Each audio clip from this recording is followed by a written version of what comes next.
Hello mga kaprobinsya, welcome back to my YouTube channel. So yan mga kaprobinsya, ito yung 8 biik, ayan. So yan, 5 na lang yung natira yan. Nakuha na yung 3. Ayan. So yan mga kaprobinsya, kung sinong gusto na bumili dito, ayan. 6,000 po ito mga kaprobinsya, pero dahil sa mga kaprobinsya is binabaan na lang nila yung bentahan. So 5,500 na lang mga kaprobinsya. 15 kilos na ito mga kaprobinsya, yung mga biik na ito. Kapag ikilo, ayan o. Yan. Complete na rin ito mga kaprobinsya. Meron na silang meron na silang mga vitamins na ini-inject kasi crossbreed na ito sa Duroc at native pigs. Para mas maganda yung yung baboy na sa pabago-bago ng klima is mabato talaga sa sakit yung mga native pigs. So yan, so kinosbreeds ang yung hyper na baboy sa native na baboy. Na itim din na na Duroc na baboy, yung crossbreed nito. So ayan. So ngayon mga kaprobinsya, yung isa dito is nanganak na. Yan o dito. Ayan. Yan yung bagong panganak. Ayan o. Na malamig ngayon yung panahon kasi mga kaprobinsya, ayan o. So malamig yung nalalamigan yung kanyang mga anak. Ayan, napunta sa kanyang tiyan. Para meron silang makuhang init sa katawan ng kanilang nanay. Ayan o. So yan, blessings na din mga kaprobinsya. Pinanganak siya ng ng 11. Yung kanyang biik. So ayan.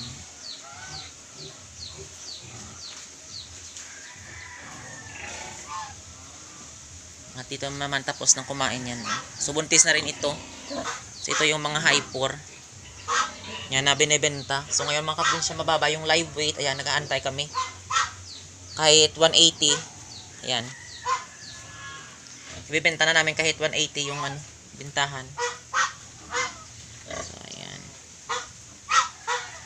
Ito pa. Siguro mga na ito. Sobra mga 130 kilos na ito sila. Kasi sulit na rin ang kanilang katawan mga kaprobinsya. Ayan. Malaki na rin. Ayan.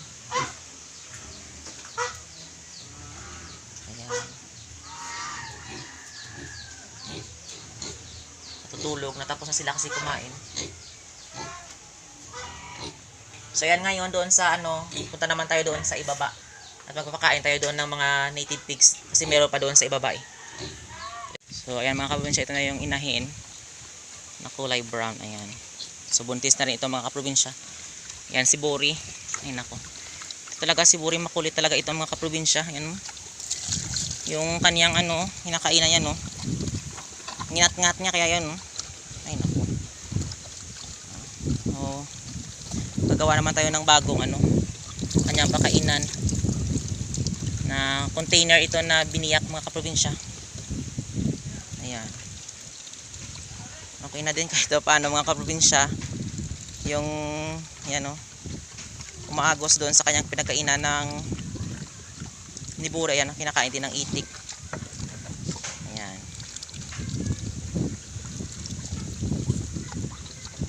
Paano nag-okay na din yung yan. Kahit makulimlim pa rin mga kaprobinsya, okay na din yung basta rin si Haring Araw. Ayan. Ayan, ito ngayon yung panahon dito sa amin.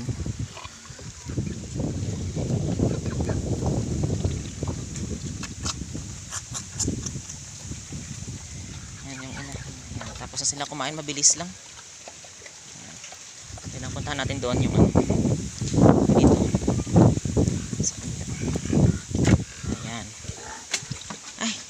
Ay nako. Pasensya na kayo sa sobrang mga kaprobinsya, bilis. Yan, nakalimutan kong lagyan ng tubig. Ayan. Kasi maingay sila yan. Ayan, ayan nako, kawawa talaga. Ayan. Ayan. Nakalimutan ko na lagyan ng tubig. Lagyan natin ng tubig.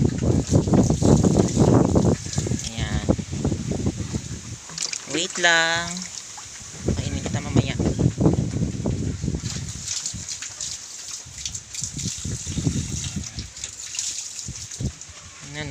Sobrang nila talaga kukulit. Ayan giniba naman nila yung yung dingding ito, yung mga kawayan, kinakain nila, ngat-ngat nila. Ayan, doon malaki na yung yan,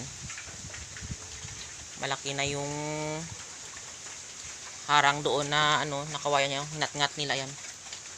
Malaki na po na sila makagala papunta dito sa kabila. Tapos ito naman yung dalawa yan na sila mga kaprobinsya yan, malaki na din. Hindi na doon makapasok sa gilid doon sa sa malaking butas na yun, kasi malaki na sila. Yan, ito naman yung inahin. Malaki na rin yung kanyang katawan. Yan, March, December, siya na nabulugan, December 5 yata. So yan, magto 2 months na siya mga kaprobinsya. Yan. Yan yung dulok na inahin namin. Yan, na-crossbreed sa native pigs. Ayan. Malapit na siyang March ang anak na ito. March or April. Yan.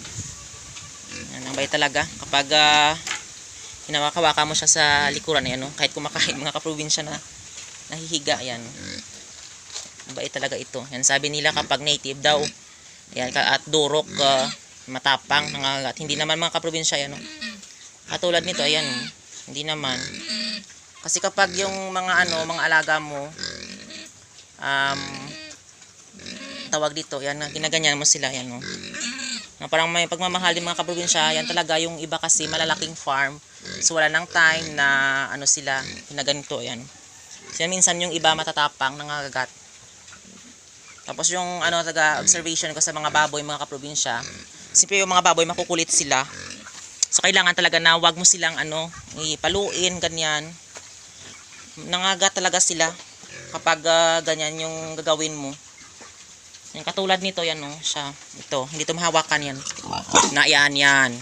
Kasi mga kaprobinsya, lumaki siya sa sa prey range. So yung nagpalaki sa kanya is siguro nung bata pa siya, siguro parang sinasaktan yan. Katulad niyan, hindi siya mahawakan. Ito, prey range nito mga kaprobinsya, yan. Okay din yan, diba? Dahil yan sa kung saan sila nanggaling, siguro baka sinasaktan sila, yan. Nahirap hawakan. Yan, yung kulay itim na yan. Prey range kasi silang dalawa, yan. At ito naman, anak ito ng hypod na nabulugan ni Buri. So mabait talaga ito. Kasi ito nasanay talaga ito. Kasi yung nagpalaki nito is kapatid ng steppa ko. Sa kanila ito. Kaya palagi araw-araw nila hinahawakan yung kanilang mga big. Kaya yun, mabait talaga. Ito naman, free range nito mga kaprobinsya. Yan, anak ito ni Buri. Ayan okay na din mga kaprobinsya, mahawak-hawakan na din. So ito naman, itong anak ng kulay brown. Yan. So ako nagpalaki nito mga kaprobinsya. Na rin sila mga kaprobinsya. Noon mailap sila pero ngayon okay na din. Yan. Sinasanay ko sila na mahawak-hawakan para kahit pa paano mga kaprobinsya is hindi sila hindi sila natatakot sa tao. Katulad niyan, takot talaga.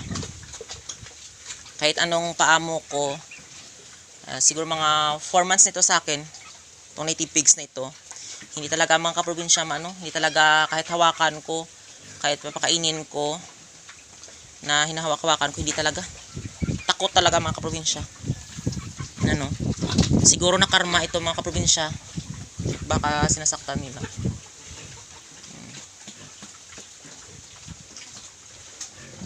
So ayan.